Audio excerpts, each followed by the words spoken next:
Ela é gerente de promoções e parcerias na Paramount Pictures. Formada em jornalismo pela Universidade Presbiteriana Mackenzie em 2013, fez programa executivo de marketing na Universidade de Akron, especialização em transmídia e storytelling na PUC São Paulo, pós-graduação em comunicação na Faculdade Casper Libero e especialização em comunicação empresarial na ESPM. Atuou na Oi TV, na Rádio Nova Brasil FM e na Play TV. Acredita no bom conteúdo como forma de entretenimento e trabalha para transformar problemas em soluções e dados e ideias em incríveis histórias. O projeto Memória do curso de jornalismo recebe a jornalista Bruna Maniscalco. Bruna, quanta coisa que você fez. Que prazer estar aqui Prazer para conversar é meu, um eu pouquinho. agradeço, você está sempre presente aqui. Eu acho que desse tempo que você está formada, você nunca deixou de... Porque teve gente que se formou, demorou para voltar aqui. Você, acho que um ano talvez de diferença. Você sempre esteve aqui presente com a gente, né? E adoro sempre estar aqui, Bom, a verdade é essa. Bom ouvir isso. Bom, vamos começar com o básico que eu sempre começo. Por que o jornalismo e por que o Mackenzie?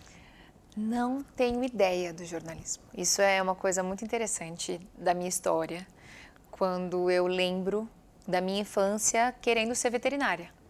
Sempre quis ser veterinária, sempre amei bichos de maneira completamente louca, apaixonante. E eu me encontro no colegial sem saber o que eu queria fazer, né? Eu acho que curioso quando a gente tem 15, 16, 17, 18 anos e as pessoas perguntam o que você quer fazer, né? O que você quer ser. E eu estou falando de 20 anos atrás da minha história e eu não sabia efetivamente, né, o que eu queria fazer. E eu fazia uma série de testes vocacionais, até que um dia alguém me disse que eu era muito comunicativa. E achei aquilo bem interessante. Achei que comunicativa e comunicação era uma carreira e vim para o jornalismo com um tiro no escuro, para falar a verdade. Mas o Mackenzie não foi um tiro no escuro. Eu passei na faculdade, passei aqui, passei em outras e visitei todas com os meus pais na época. E eu lembro de entrar aqui no RW e ficar chocada com a estrutura. Assim, foi a estrutura, a apresentação, a condução de quem nos mostrou, né? Meus pais estavam muito preocupados com esse lugar que eu estaria, né? Eu sempre estudei em colégios pequenos, nunca estudei em colégios grandões. Seguro, né? Seguros, né? Filha única, aquela coisa, onde minha filha vai estar. E aí, quando eu visitei aqui, eu olhei e falei, caramba, eu não sei se é jornalismo, mas eu sei que é Mackenzie. E foi o que... Olha onde eu estou aqui. Foi um acerto. Foi um acerto. Já tinha esse estúdio, eu acho que na época. Já tinha esse estúdio na época. Tinha o prédio de fotografia, era espalhado um pouco, né? O jornalismo, ele era espalhado. A gente tinha aula no prédio 9, a gente tinha aula, né? Tinha aula no prédio de fotografia, a nossa biblioteca era 2, né? Ela, até hoje ainda. Ô, Bruna, geralmente... Não geralmente, mas alguns alunos entram mais ou menos, eu sempre digo, o menino que quer fazer esporte, né? Ou cultura, ou moda. Você tinha alguma ideia de qual segmento você ia Engraçado correr? que quando eu escolhi jornalismo, eu fiquei com muito receio porque eu nunca quis um impresso. Eu adorava revista, até hoje eu assino revista, mas eu não achava que o impresso seria um caminho. Eu tinha um namoro por televisão, né? Acabei, grande parte da minha carreira, curiosamente, vai para a televisão, mas eu efetivamente não sabia o quê. Né? Eu ouvia exatamente isso, o menino jornalista esportivo, a menina jornalista de moda, quem gostava de crítico de cinema. Eu não sabia o que eu queria fazer, mas eu sabia que eu queria comunicar. Eu sabia que o meu caminho era ouvir e falar. E foi assim que eu vim parar aqui. Você falou que veio de um colégio pequeno, né? A faculdade abre horizontes, né, Bruna? Totalmente. O Mackenzie era um mundo novo, né? Então, novas pessoas de todos os lugares de São Paulo e do Brasil que vêm estudar para o Mackenzie. A gente está falando de uma sala com muitos mais alunos da escola que eu vinha, com 15, 16 alunos por sala, e universos muito diferentes, né? Que estão convergindo para o mesmo lugar. E eu acho que isso foi muito legal, assim, o Mackenzie, em todas as aulas, eu sentia muito esse espaço da discussão, esse espaço da conversa. Porque como eu penso é muito diferente de como você pensa, né, Vanderlei? Então, a gente vai descobrir isso muito jovem na faculdade e amplia muito a nossa cabeça, né? Até eu encontrei, curiosamente, eu fui oradora da turma. E eu encontrei nessas lembranças da minha mãe o que eu escrevi em 2013. E aí eu até virei pro meu marido e falei, eu escreveria totalmente diferente hoje. Que engraçado, né? Às vezes uma palavra que pode ter soado de uma maneira e eu poderia ter incluído outras questões. São 12 anos depois. São 12 anos depois. Uma vida depois, né? Eu sempre achei você, eu e os colegas, muito participativa. Tinha alguma coisa de interesse maior, por exemplo, pelo prática ou teórica para você? Tinha alguma disciplina que te despertava atenção? Pela prática. Eu acho que quando eu entrei, o primeiro semestre ele é teórico, né? A gente vai de sociologia, vai de filosofia, vai de ética e cidadania. E eu não conseguia tatear o jornalismo ali. Até porque eu não tinha ninguém na minha família ou próximo que era jornalista. Então eu não conseguia entender o que um jornalista efetivamente fazia. E eu encontrava isso nas optativas, nas eletivas, nas oficinas.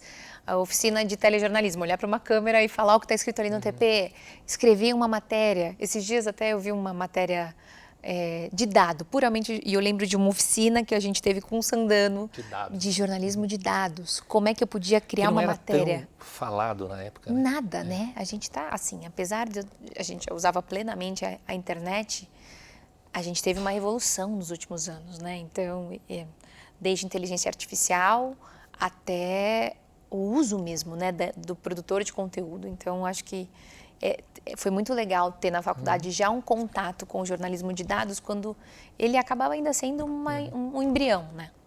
A gente vai chegar na sua trajetória, no que você faz hoje, mas assim, eu te via, assim, a Bruna apresentando, diferentemente de vocês, assim, o aluno fala, eu via você apresentando, por que você me decepcionou? Por que você não apresentou um telejornal? Por que você não foi para o jornalismo de televisão? Eu até hoje não sei por quê.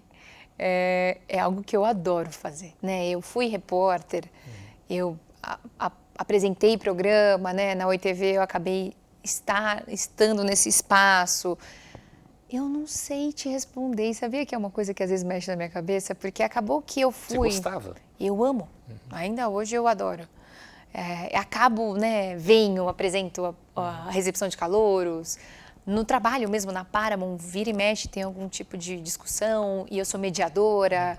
Eu não sei por que não fui para o outro lado, mas é muito curioso como as coisas foram acontecendo, né? Como é que eu fui parar onde eu estou hoje? É muito curioso, assim, ver um dominozinho que nem eu tinha preparado, assim. Eu não tinha muito um plano de carreira.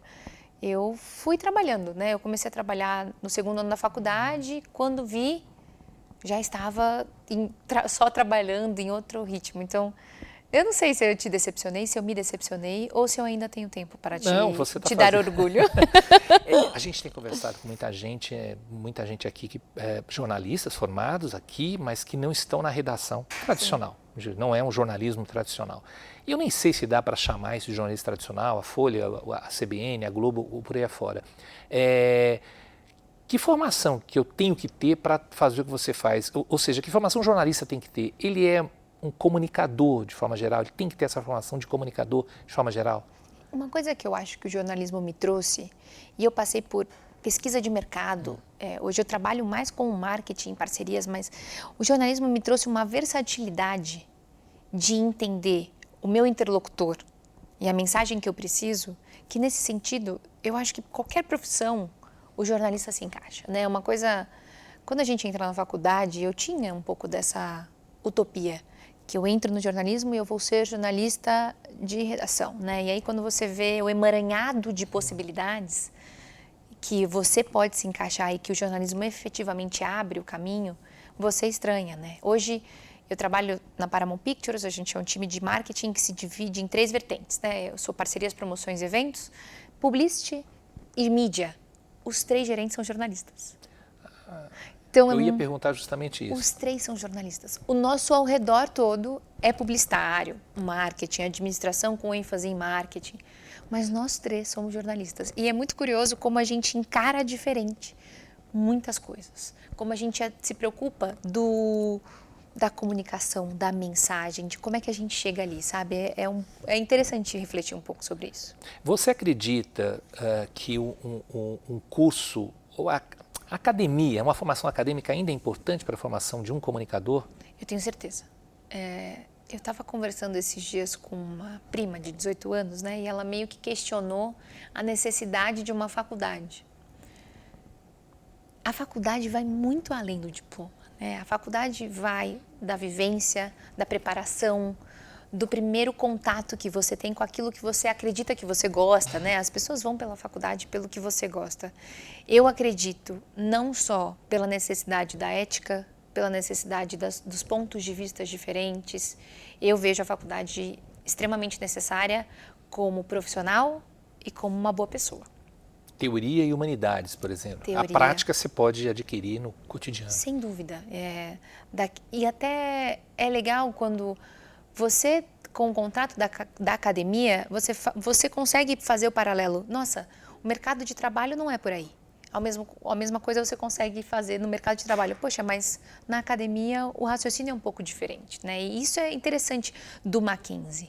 Eu nunca senti o Mackenzie completamente acadêmico. Eu sempre senti ele muito híbrido e muito próximo do profissional, né? Seja com as oficinas, com os professores, com vivência profissional. E eu percebi o quanto isso mudava, porque o jornalismo ele tem uma teoria muito forte, né? O ethos jornalístico, né? O tal do quarto poder. E ali fora a gente sabe que a coisa é bem diferente. Então, entender esse paralelo e sempre tê-lo na cabeça como uma referência, eu acho que é algo importante.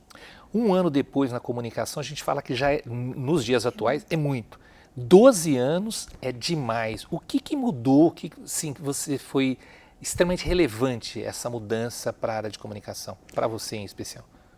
A internet, a maneira de fazer o jornalismo e a maneira que o jornalismo, em alguns sentidos, foi questionado, né? Se falando do jornalismo em si, o jornalismo ele era absoluto, né? E hoje você tem muitas vozes, muitos produtores de conteúdo que pulverizaram uma influência que era de monopólio de mídia, né? Ele não é mais um mediador. Ele não é mais um mediador. Eu consigo me informar sem estar seguindo uma Folha, um Estadão, um CNN. É claro, essas informações elas sempre têm uma intenção. E aí eu acho que a importância da interpretação de texto, de avaliar o interesse daquele comunicador. Mas a gente antes só sabia se alguém nos contava. Hoje, o nosso celular tem tudo, né? E todo mundo tem acesso a tudo. E a pulverização dessa produção de conteúdo teve um impacto financeiro, né? Nas grandes corporações e moral também, né? A reputação das grandes corporações ela é colocada em xeque em muitos sentidos, o que muito, por um lado, é ótimo, né? Porque você consegue ter outros pontos de vista. E toda vez que algo é dito como absoluto, tem várias outras maneiras de você efetivamente checar se aquilo é verdade absoluta, né? Você falou em produtor de conteúdo, na tua época não existia essa palavra chamada influenciador. Imagino que você tenha contato, eu não sei se eu chamo de profissão, é um profissional, né? Está lá trabalhando. Qual a importância dele para a comunicação hoje? Hoje ele é o principal canal de toda a empresa que quer fazer a sua mensagem chegar ali, né? É como se você quer chegar em muitas pessoas, você faz uma mídia, e aí usando um termo nosso, né, de grande alcance. Uma TV aberta, um jornal, uma revista. Mas se eu quero tocar isso, se eu quero converter aquele meu consumidor final, é aquele cara que eu preciso chegar. Porque ele tem a identificação que uma corporação, um plano, né, um veículo de comunicação não tem. As pessoas seguem as pessoas por aspiração, por identificação e às vezes até por curiosidade, né? A verdade é essa. Ele é um veículo. Ele é um veículo. E isso é uma coisa bem interessante, assim, eu reflito muito sobre isso na nossa profissão. Ele é um veículo e essas pessoas precisam entender a responsabilidade de ser um veículo. Muitos não entendem. E aí está uma crise que a gente está enfrentando, para falar a verdade, né? Cada um diz o que quer. Mas a influência de uma pessoa é a mesma influência de um jornal nacional às 8 horas da noite de 30 anos atrás. Ela tem a responsabilidade, o ethos e a noção disso, eu já não sei, né? Então, quando você diz que a responsabilidade dele é a mesma de um jornal, a audiência dele é a mesma de um jornal nacional, mas o jornal nacional responde criminalmente se fizer qualquer coisa. Totalmente. E teria que ter uma fiscalização nas redes para isso, por exemplo. E eu acho que a gente está chegando nesse momento, né? Acho que a profissão está sendo vista e sendo regularizada de algumas maneiras que a gente vai viver para ver, né? Porque existe muito Eu não vejo um influencer tão distante de um atleta, por exemplo, de um ator da Globo, da novela da Globo. Que às vezes também é influencer. Que também é influencer, mas ele sabe a responsabilidade de um depoimento que ele dá depois de um jogo que ele está com a cabeça super quente. Ele sabe disso, ele vai ser cobrado por isso. Tem marcas atreladas, tem um time atrelado. E eu acho que o influenciador, aos poucos, ele vai entender essa noção. Infelizmente, em alguns sentidos, a gente vai perder muito, né? Porque o influenciador pode até saber, mas a população não cobra dele disso. Por identificação, não sei. A gente vai entender essa crise moral, né, do que a gente está vivendo. Pela sua fala, quer dizer, toda essa mudança, ela é positiva, ao mesmo tempo tem que ser vista com certo freio, né? E eu acho que isso reflete muito a humanidade, né? Em todas as transformações grandes que a gente teve, a gente tem grandes acessos, né? Hoje, uma pessoa consegue aprender uma língua pelo celular, né? Antes era tantas camadas, né? A gente tem um acesso melhor, é mais democrático em vários sentidos, mas a gente tem várias coisas ruins, né? E eu acho que o segredo da humanidade vai tentar ser encontrar esse ponto de equilíbrio, né?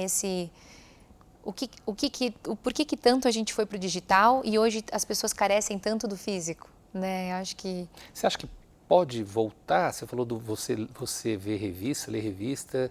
Você acha que o físico tem um momento que vai cansar o digital, é isso? Eu acho que concentrar tudo numa tela é um risco, né? Eu estou num meio hoje que é o cinema.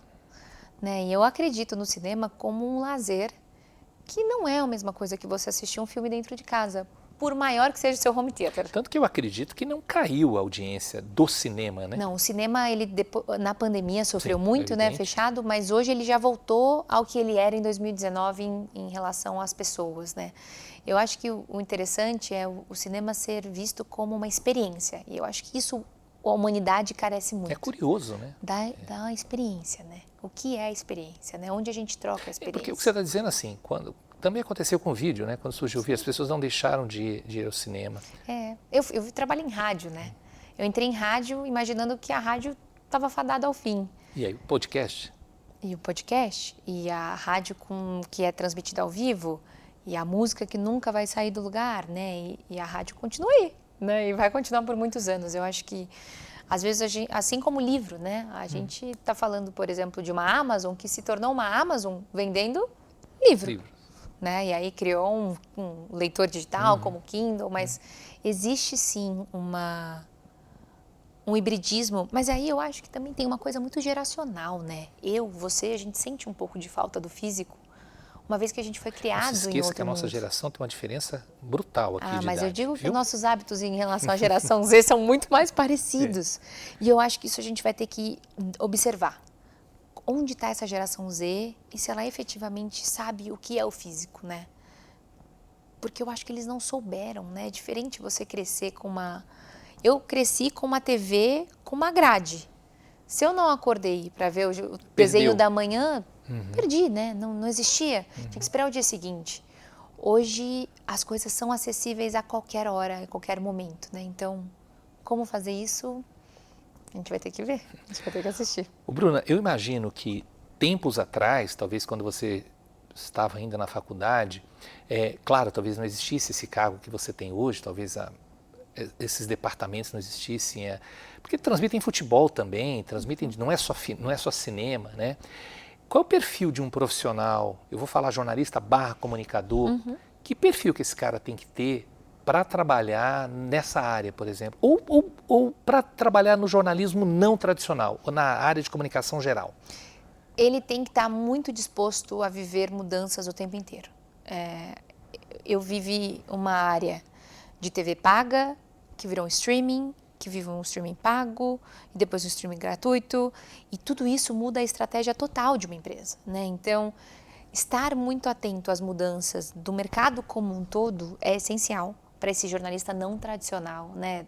E estar em outras áreas. Assim. O que eu vejo muito é um hibridismo de tudo.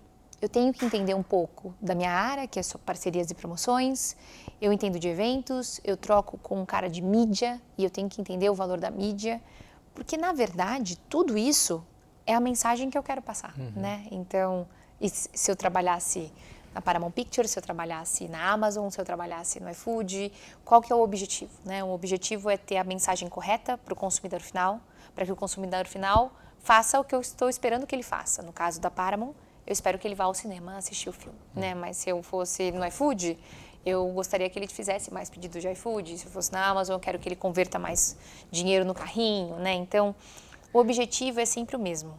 E se a gente encarar o objetivo como a mensagem principal, é entender quem é esse interlocutor, quem sou eu que estou falando, onde eu consigo acessá-lo, né? Valeu a pena fazer jornalismo? Não mudaria nunca o curso que eu fiz. Eu nem sei o que eu faria, mas o jornalismo me deu uma base de tudo. E foi muito legal me formar com pessoas que queriam coisas tão diferentes, né? Porque a pessoa ia apresentar um trabalho, ela estava falando sobre como o Real Madrid evoluiu. E a outra pessoa estava falando sobre os anos de Vogue no Brasil. O outro está falando sobre o tempo. Sobre o tempo, Timor-Leste, né? A gente estava conversando aqui. Causas humanitárias, causas pet, né? É tão amplo o jornalismo que, nesse sentido, ele me deu essa possibilidade de pensar sempre no diferente, né? Eu acho que a brincadeira de tornar problema solução, ela é a do jornalista, né? Porque é essa organização de informação. O jornalista tem essa missão, né? De organizar a informação para ser divulgada. E a mesma coisa acontece em todas as áreas, né? Eu organizo uma série de problemas para encontrar uma solução. Então, sim, valeu muito a pena. Com essa visão toda que você já tem, né? Com essa experiência toda, aquela menina vindo com os pais, você falaria o que para ela? Olha, que pergunta boa. Eu falaria que a jornada era muito mais ampla do que ela um dia poderia imaginar. E que ela não precisava se preocupar com o próximo passo. Eles iam aparecer e eu só precisava ter coragem para acreditar no desconhecido. Eu acho que isso... A minha carreira foi, curiosamente, muito levada por oportunidades que eu não calquei, assim, apareceram. Não organizou, não organizei, calculou. não planejei. Alguém um dia virou para mim e falou, você sabe fazer? E eu, por muitas vezes, disse que sim e não sabia. Por outras vezes, eu disse que não sabia, mas aprendia. Então, eu acho que aquela menina só precisava de um pouco de coragem para dar o passo no desconhecido. E que bom que ela deu o passo no desconhecido do jornalismo. Coragem, né? Às vezes dá um pouco de medo, mas ela às vezes tem... Ela vai com medo mesmo na maioria das opções, não tem outra. Então, Bruna, bom, obrigado, viu, querida? Eu ouvi a sua fala... Você vem sempre aqui conversando com a gente, conversando com os alunos. Essa experiência é muito importante nesse momento, porque mudou demais, né? Muito. E a gente tem que ouvir muito vocês, né? Porque a gente está dentro da academia, está discutindo algumas questões relacionadas às técnicas do curso e tal, mas o mercado é muito rápido. O mercado é muito rápido. E vocês, com essas experiências de 10, 15, até 20 anos, né? É muito importante para a gente também e para os alunos. Você está sempre convidado, sabe disso. Ai, muito obrigada. Olha, o mais importante também é eu ouvir. É muito legal quando eu venho e você me traz alguma coisa ou algum aluno faz alguma pergunta, porque daqui 5, 6 anos esse cara vai ser meu colega de trabalho. Pois é. E ele vai vir com uma mentalidade muito diferente, né? O jeito que ele imagina o trabalho, o jeito que ele imagina, vai mudar o escopo, né? Hoje a gente tem uma questão intergeracional, que é um chefe de 70, um diretor de 50, um gerente de 30, 40, um analista de 20, e aí a gente está falando de pessoas que nasceram depois dos anos 2000, com pessoas que nasceram em 1960, né? Então, essa troca com a faculdade, para mim, é sempre muito proveitosa, porque eu gosto de ouvir. Você sabe que eu sempre chego com mais perguntas para você do que você para mim. Eu só estou esperando você vir dar aula, né? Nossa, esse plano Ele não saiu. Ele não saiu da sua cabeça. Ele não saiu da minha cabeça, só preciso organizar, porque fazer o mestrado sendo uma pessoa que trabalha numa empresa é muito mais difícil, mas aqui efetivamente está um plano que eu tracei, é dar aula aqui no Mackenzie, você sabe disso. Obrigado, querida, obrigadíssimo. Muito obrigada, prazerzão, foi sempre bom estar aqui. Obrigado mesmo.